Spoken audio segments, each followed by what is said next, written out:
안녕하세요, 여러분. 더 나은 일상을 위한 필수 개념 전해드리는 개념 있는 희입니다.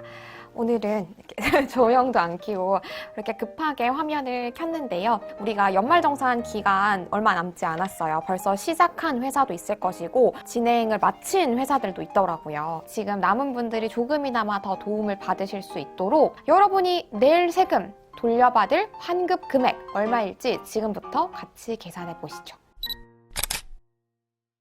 지금 제가 홈택스 메인 화면을 보고 있는 건데요. 탭이 4개로 나누어져서 연말정산 간소와 편리한 연말정산 이런 식으로 4개 나눠졌습니다. 우리가 환급 금액을 계산하기 위해서는 두 번째 탭인 편리한 연말정산에 들어가 줍니다. 저는 지금 본인 인증을 거쳐둔 상태이기 때문에 바로 화면이 뜬 거고요. 원래는 이 단계에서 본인 인증을 해주시면 되세요.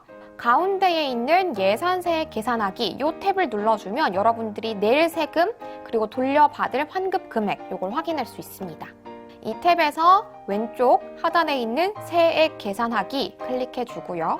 제가 지난 영상에서 여러분들이 간소화 자료를 어떻게 다운로드 받으실 수 있을지 요거에 대해서 알려드렸습니다. 요 작업을 하실 때에는 여러분들이 지난 영상을 통해서 미리 다운로드 받아 놓으신 간소화 자료를 함께 띄워두고 진행을 하셔야 정확한 결과값을 얻으실 수 있어요. 저는 따로 띄우지는 않고 가상으로 값을 넣어보고 얼마를 돌려받을 수 있을지 계산을 해보겠습니다. 하나하나 작성을 해볼 건데요. 자, 수정 버튼을 눌러주면 따로 화면이 하나 뜹니다. 여기에서 여러분들이 1년 동안 받은 그 급여에서 비과세 소득을 마이너스한 총 급여액을 넣어주시면 됩니다. 제가 다른 영상에서 비과세 소득이라는 것은 무엇인지 하나하나 설명을 드렸죠. 여비나 식비 등을 뜻하는 거고 이건 회사마다 조금씩 다를 수 있기 때문에 회사의 내규를 확인하시는 게 가장 정확합니다. 저는 비과세 소득을 모두 제외한 총 급여액이 4천만 원이라고 가정을 해볼게요. 네, 이렇게 4천만 원이라고 넣어줬고요. 저는 한 달에 4만 원씩 냈다고 치고 12개월이니까 48만 원을 이미 낸 것으로 계산을 해볼게요. 48만 원. 자, 이렇게 넣어줍니다. 그럼 여기서 적용하기를 눌러주면 4천만 원을 받는 급여소득자 손희애가 48만 원을 미리 낸 상태에서 추가로 납부해야 되는 거는 171만 3,500원이라고 결과값이 나왔습니다. 자, 우리는 여기에서 그대로 낸다? 그게 아니죠. 연말정산을 통해서 내가 이때까지 가입한 금융상품, 월세 이런 모든 내역들을 다 집어넣어서 깎고 100% 돌려받는 게 우리의 최종 목표죠. 이 소득공제부터 해서 하나하나 값을 넣어서 우리가 최종적으로 돌려받을 수 있을지에 대해서 살펴볼게요. 이 각 항목별로 오른편을 보면 플러스 수정이라고 돼 있습니다.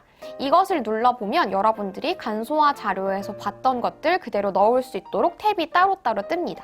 가령 인적공제. 인적공제 같은 경우에는 여기에 설명이 잘 나와 있듯이 배우자, 부양가족의 경우에는 연간 소득금액 합계액이 100만 원 이하 혹은 근로소득만 있는 경우에는 500만 원 이하인 경우에 공제가 가능하다라고 돼 있습니다. 여기에 해당이 되시는 분들은 써주시면 되고요. 저 같은 경우에는 해당이 없기 때문에 따로 넣지 않고 닫기 하겠습니다. 그리고 나서 아래에 모든 항목들 다 여러분들이 간소화 자료에 써져 있는 것을 그대로 넣으시면 됩니다.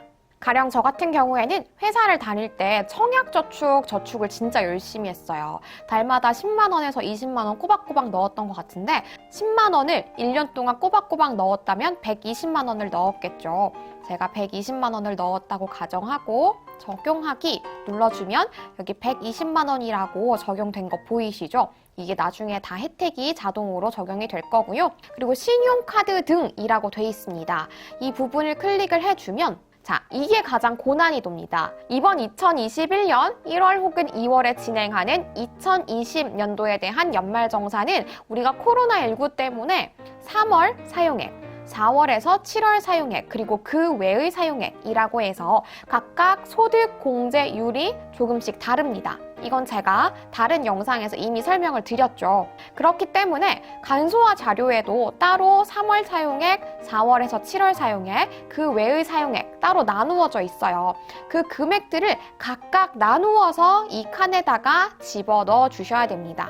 가령 제가 3월 달에 신용카드를 사용한 것이 300만 원이라고 가정을 해볼게요. 그러면 300만 원 넣어주고 4월에서 7월에 전통시장 사용한 것은 50만 원이라면 50만 원, 그리고 도서, 공연, 박물관 등의 문화비 같은 경우에는 신용카드, 직불카드, 현금 영수증 나누어서 적도록 되어 있죠. 저는 신용카드를 이용해서 3월도 아니고 4월에서 7월도 아닌 가령 8월에 20만 원 사용했다고 가정해 보겠습니다. 자, 이런 식으로 간소화 자료에 다 나와 있기 때문에 그대로 보고 넣어주시기만 하면 돼요. 지금 저는 가상으로 그냥 짐작으로 넣은 거고요. 적응하기 눌러주면 신용카드 등 옆에 370만 원이라고 되어 있는 것 보이시죠? 자, 이제 아래로 스크롤을 내려서 세액 감면, 세액 공제라고 돼 있습니다. 여기에서는 여러분들이 세액 공제를 받으실 수 있는 연금저축이나 개인형 IRP, 보험 등의 내역들을 하나하나 넣어서 내가 얼만큼 공제를 받을 수 있는지에 대해서 계산을 해보면 됩니다. 자, 여러분들이 세액 공제를 받기 위해서 가장 많이 가입하시는 연금저축에 대해서 들어가기 위해서 연금계좌 오른편에 있는 수정 눌러줄게요. 여기에서 퇴직연금이 개인형 IRP인 거고요. 연금저축이 여러분들이 흔히 생각하는 연금저축입니다. 저는 연금저축을 매달 10만 원씩 12번 120만 원 넣었다고 가정하고 적용 눌러주고요. 회사 다닐 때는 혼자 자취했기 때문에 월세액도 꼬박꼬박 냈었어요. 월세액이 가령 40만 원이다 라고 한다면 1년 12달이면 480만 원이죠. 40만 원짜리 월세도 찾는 게 거의 불가능하죠. 이제 가상으로 눈에 띄는 내역들을 일단 넣었습니다. 자, 이 상태에서 여러분들이 계산하기 클릭을 해주시면 내가 뱉어낼지 혹은 낼지, 낸다면 얼마를 낼지를 확인하실 수가 있습니다. 계산하기. 여러분, 제가 이렇게 계산을 해봤어요. 대략적으로 모든 항목에 넣은 게 아니다 보니까 지금 환급을 받는 게 아니고 뱉어내야 되는, 추가로 내야 되는 정말 마음 아픈 결과값이 나왔는데요. 하나하나 다 넣었으면 분명히 돌려받는 결과값으로 나왔을 거예요.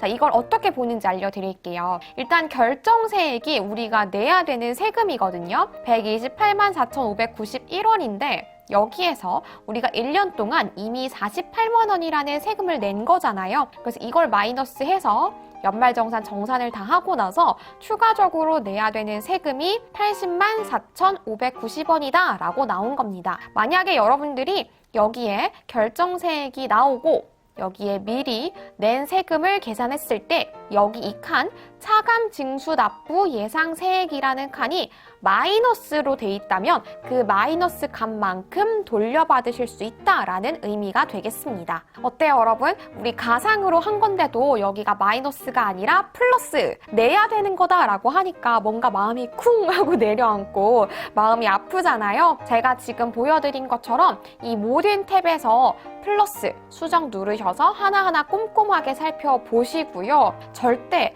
하나의 내역도 누락되는 일이 없도록 꼼꼼하게 살펴주셔야 여러분들이 완벽하게 마이너스, 완벽하게 다 돌려받는 그런 결과값을 받으실 수 있을 겁니다.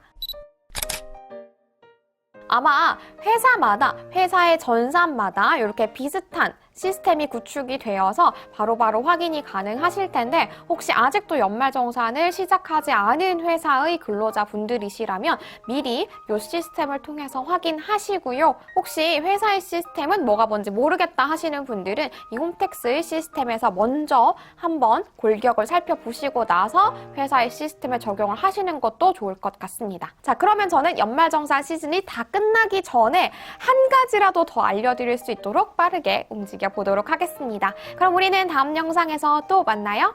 안녕!